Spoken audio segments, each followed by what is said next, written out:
G'day, Bing Turkby here.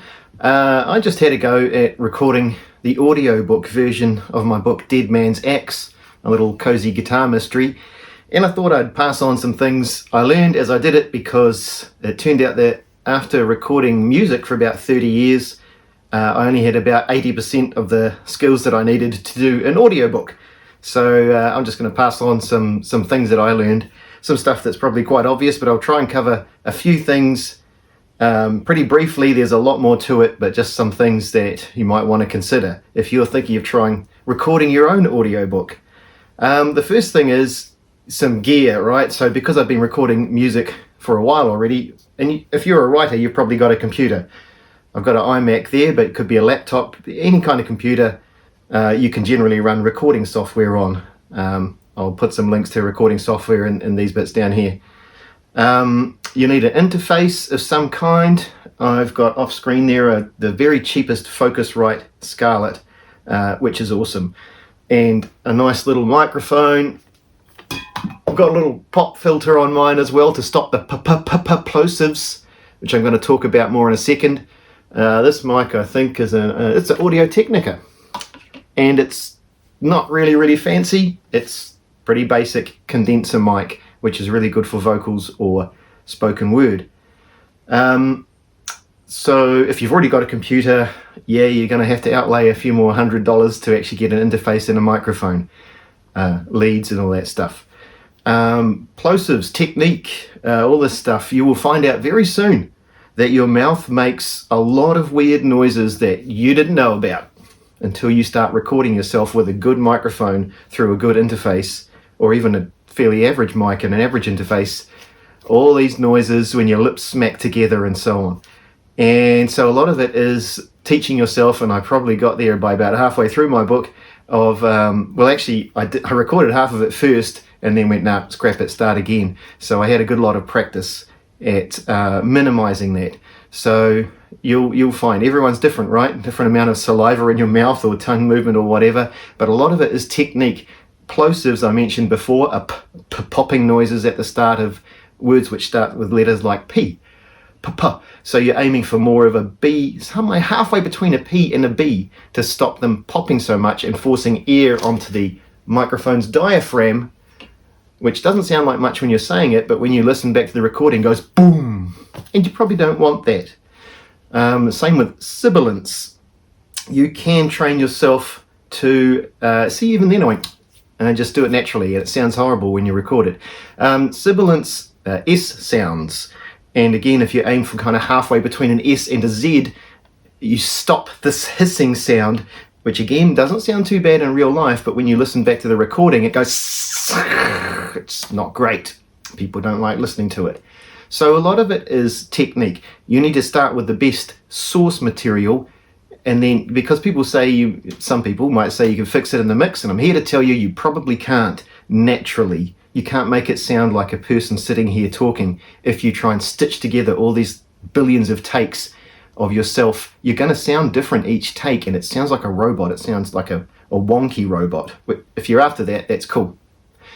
And so training technique, training yourself for better technique, record yourself, listen back to it, keep trying. You can get there.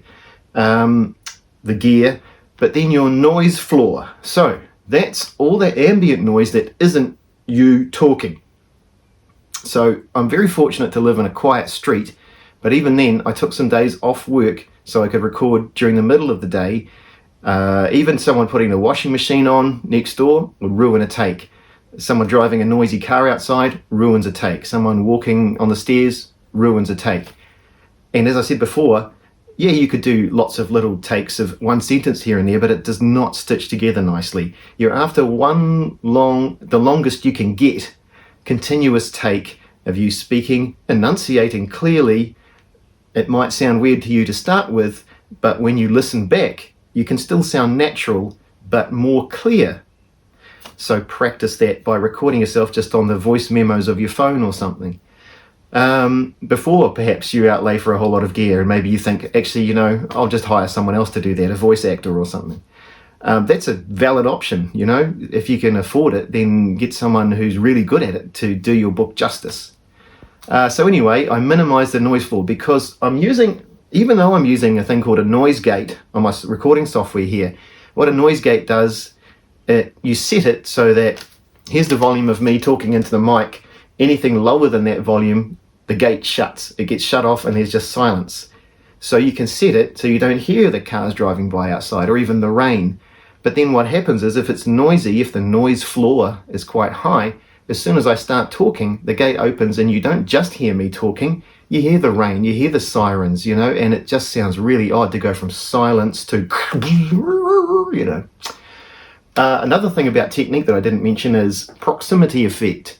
Further away from the microphone is different than closer to the microphone. I've set the pop filter here so that I kind of have a visual cue of where to be in relation to the microphone. Too close and you hear lots of plosive pop, pop, pop. Too far away and it takes away some of the bass content. As I get closer, it gets more bassy. It just gives you a bit more of the radio announcer kind of vibe as you get closer, and it's a bit more warm, basically. So you need to find the correct distance there. Too far back, no good. Too close, no good. And you'll find the sweet spot, again, if you practice a lot of times. I have some fancy notes here. What else did I have here? Noise gate, limited comp. So I put my audiobook up through Findaway Voices, and they have specifications, technical specifications that you must adhere to, or they won't accept your audiobook. So you don't want to put all this time and effort into it and then find out afterwards that you can't fix it. So get it right to start with. You can't fix some things in the mix.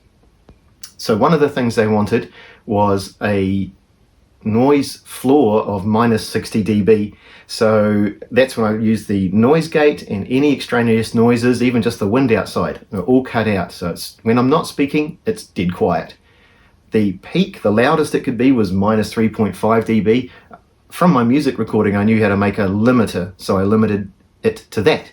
Thing is, when you're recording, you want to make sure that your level is in the sweet spot.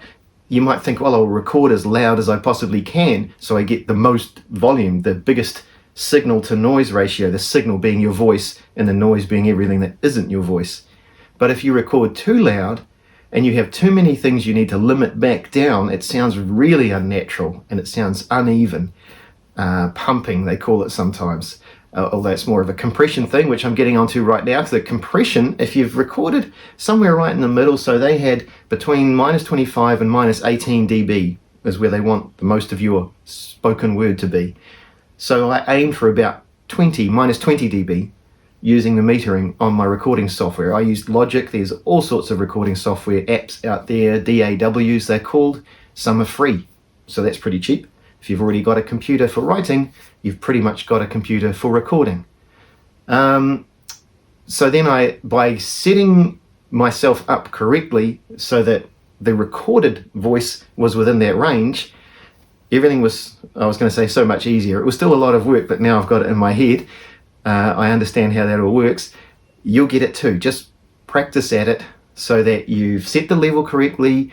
You're keeping a pretty even volume when you're recording, because one of the things I had was someone getting a bit upset and starting to yell, and then I had to cut that section out, put it in a different track, take the volume down and hope that it didn't sound really unnatural, because then the other sections were of a louder volume and that one was quieter. It kind of worked out because that character was yelling. But you really don't want to be doing that because it can sound very unnatural. So we're kind of getting into the mixing and mastering side of things. You might want to just pay someone to do that, but I'm telling you about it because I'm saying that it takes ages. So if you get it right to start with, and then you give those files to someone to mix and master, it makes their job so much easier. And considering a mixing or mastering engineer might cost, what, $50, $75 an hour, you probably want to make it really easy for them, right? So basically, if you can give them files that are already within tolerance, they're just going to finesse it up. I had a couple of chapters that were over 15 minutes long, and you do not want to be stitching 15 minutes of audio together from 20 different takes. Trust me.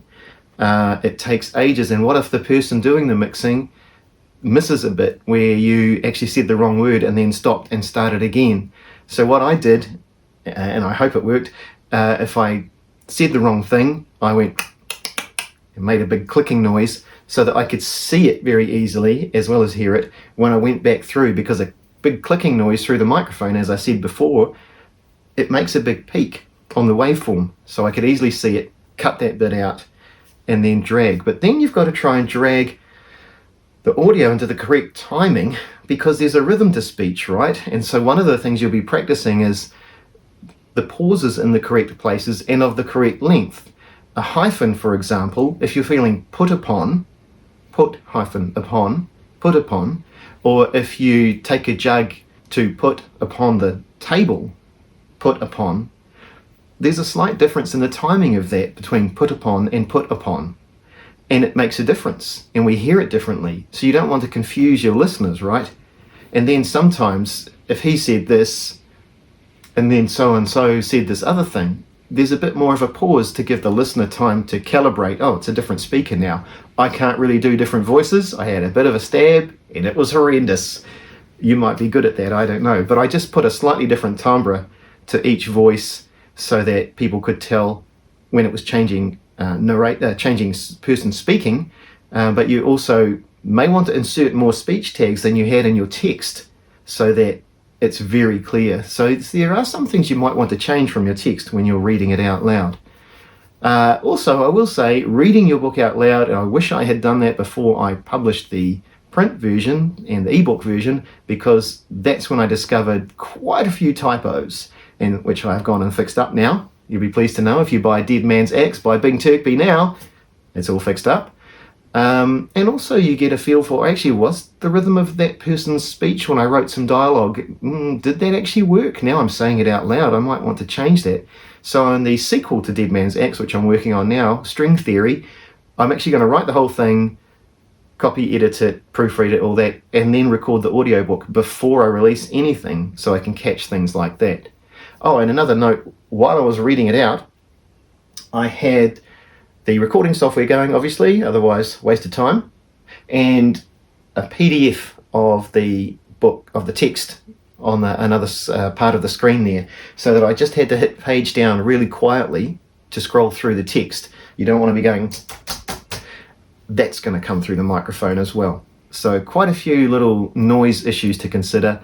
But if you have a quiet area to record, and maybe you can twist someone's arm, it may be a local access radio station or something, you can practice all these things and see if it's going to work for you. And if it's not, that's cool. You, like I say, with my book cover, I paid a professional to do it, and I'm so glad I did. It looks awesome. Dead Man's Axe, I would buy it in a shop. So maybe you would pay a narrator to do your audiobook. But as I say, if you can't afford it and you want to give it a try for the cost of a microphone and a stand, I guess, and a lead, and a cheap interface, don't go too cheap, get the best you can afford, you might find that you will really enjoy it, and it comes out really well. I hope it does. If you have any other questions, give me a yell, some comments down here probably, depending on what platform this is on. And you can contact me through turkby.co.nz, turkby.co.nz. Good luck. See ya.